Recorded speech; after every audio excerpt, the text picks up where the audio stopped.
अभी आपने कहा कि कृष्ण नाम का लेके आपको कोई कष्ट नहीं मिलेगा, राइट?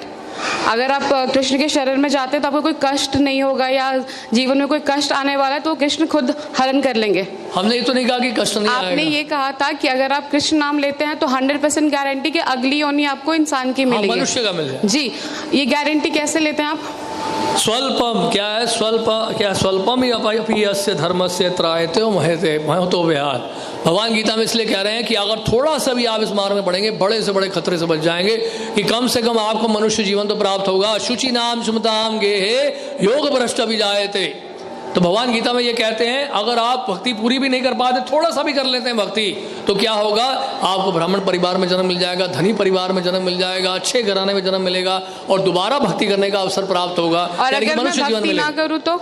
हाँ जी, अगर मैं भक्ति ना करूँ तो मुझे भक्ति ना करो तो कर्म के अनुसार चलना पड़ेगा। फिर कर्मणा देव नेत्रेण जंतुर्देहो भवते। मेरे एक जानने वाले हैं, पिछले 10 साल से वो डिवोटी हैं यहीं के, ठीक है? अभी 6 महीने पहले उनकी फादर की डेथ हुई थी। ओके, तो ये कृष्ण भगवान ने ये जो कष्ट उनको दिया, क्यों दिया? वो तो 10 साल से इनके डिवोटी थे। हमने तो बोला ही नहीं कि आप कृष्ण भक्त बनते तो कष्ट नहीं आएगा, हमने नहीं कहा ये। कल के मैं क्लास में गई थी, नहीं, हमने नहीं कहा ये कि कृष्ण भक्ति अगर करेगा कोई कष्ट नहीं आएगा। उसको कष्ट आएगा, कष्ट करने की जो सहन करने की दृष्टि बदल जाएगी। जैसे कि एक व्यक्ति जो है सड़क पे जा रहा है और साथ रास्ते में बैरियर्स हैं, स्पीड ब्रेकर्स हैं, तो एक व्यक्ति ठेले में जा रहा है, दूसरा व्यक्ति मर्सिडीज में जा रहा है। तो मर्सिडीज में जा रहा है, वो भी उसी सड़क से जा रहा है, झटके उसको कम लगते हैं। कहने का मतलब यह है कि कष्ट जो है भक्तों के जीवन में भी आता है, सहन करने की शक्ति भगवान देते हैं। यानी कि जहां पे पांव कटना होता है वहां पे सुई चुभती है केवल आपको। तो कष्ट तो आएगा ही आएगा। ऐसा कभी ना सोचें कि हम कृष्ण भक्ति में लग गए तो हमारे जीवन में कोई कष्ट नहीं आएगा। इनफैक्ट भक्त तो प्रार्थना करते हैं भगवान से कि हमें और कष्ट दीजिए। विपदा संता ता शाश्वत तत्र तत्र जगत गुरु भगवत दर्शनम स्याद पुनर्भव दर्शनम।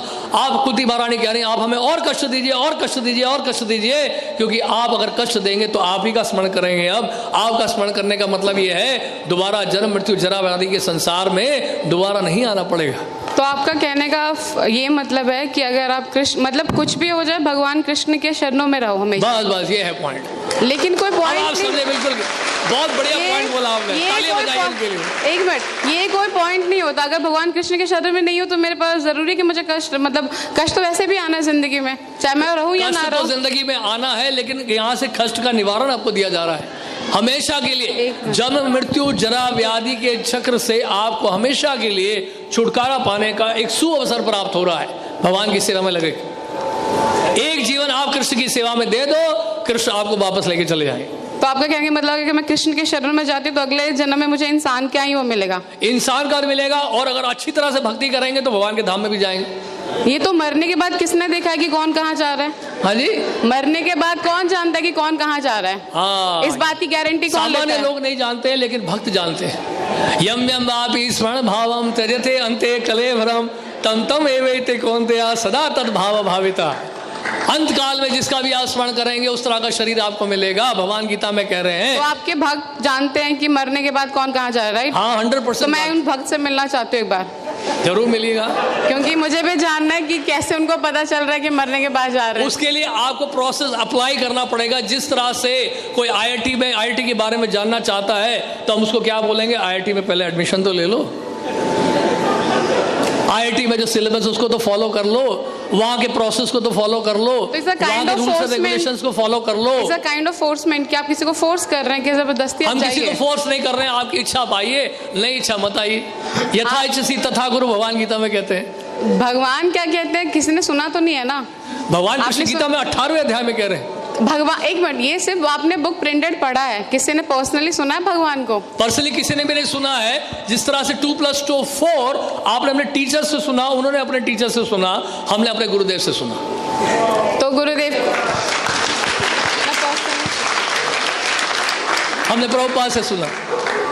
जैसा स्कूल में जाते हैं तो टीचर सिखा रहे हैं 2 + 2 4। गए थे सुनने कृष्ण भगवान से? अपने टीचर से अभी कभी आपने पूछा है स्कूल में अपने टीचर से what is the proof that 2 + 2 is 4?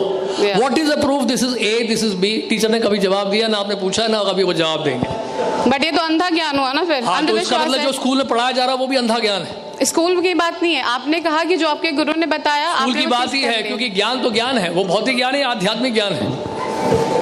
भौतिक ज्ञान में आप विश्वास कैसे कर लिए कि 2 + 2 4 होता है? आप कैसे मान लिए ABCDEFGHIJ है? आपने कैसे विश्वास कर लिया अल्फाबेट्स को? टीचर कहता मैंने अपने टीचर से सुना, वो टीचर कहता मैंने अपने टीचर से सुना, राइट? ये है सिस्टम ऑफ अथॉरिटीज को कहते हैं डिसेंडिंग प्रोसेस। इसी तरह से गुरु परंपरा के माध्यम से, एक प्रमाणिक गुरु परंपरा के माध्यम से हम जान पाते हैं भगवान कृष्ण की शिक्षाओं को। सबसे पहले आपको ढूंढना पड़ेगा कौन सी यूनिवर्सिटीज हैं बोनेफाइड हैं, कौन से स्कूल हैं जो रिकॉग्नाइज्ड है CBSE के द्वारा। उसी तरह से वैश्य सिद्धांत को समझने के लिए, इस आध्यात्मिक ज्ञान को प्राप्त करने के लिए हमें सबसे पहले ढूंढना पड़ेगा कि प्रमाणिक स्रोत कहाँ कौन सा है जिससे हम भगवान कृष्ण के बारे में जान सकें। इसके लिए हमें शास्त्र पढ़ने पड़ेंगे, तो उन शास्त्रों में इस प्रकार से वर्णित है। और बताइए। बस ठीक है। अल्लाह